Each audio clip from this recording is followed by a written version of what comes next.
Parfois, lorsque je me fais approcher, on me demande, Christelle, quel est le meilleur taux que tu as en ce moment? Et j'ai encore eu cette question-là récemment. Ce que j'aimerais te dire, c'est que si tu souhaites investir dans l'immobilier, je ne te parle pas d'acheter ton condo, ta maison, je te parle d'acheter un immeuble à revenu, le taux, ça devrait être la moindre de tes préoccupations.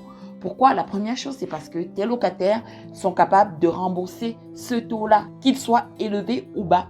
Quand tu fais tes calculs de rentabilité, tu devrais prendre en considération le taux qui est en vigueur et tu devrais même ajouter une certaine majoration pour faire des stress tests pour savoir, ok, est-ce que si le taux augmente, tu serais capable de remplir tes obligations? Est-ce que les locataires sont capables de payer ce taux? Quand je dis les locataires, c'est que est-ce que ça dégage suffisamment de rentabilité pour pouvoir subir, pour pouvoir absorber une hausse de taux?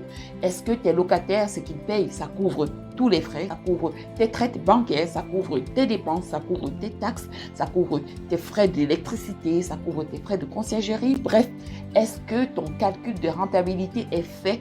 Est-ce qu'il est bien fait? La deuxième chose, c'est que le produit de financement est beaucoup plus important que le taux. Souvent, j'aime bien dire, je vous aide à trouver le meilleur produit de financement.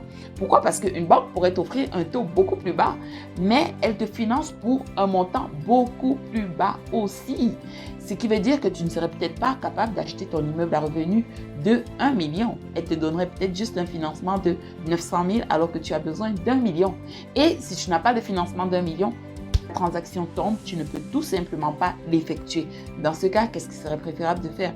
Est-ce que tu veux absolument gruger sur le taux au risque de perdre ta transaction? Non.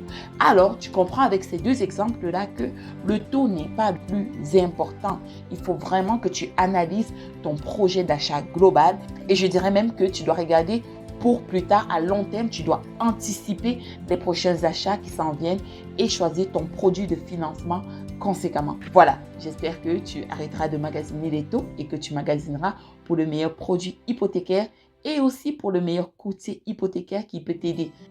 Dans ce sens-là, appelle-moi si tu as un projet immobilier et je vais me faire un plaisir de t'aider.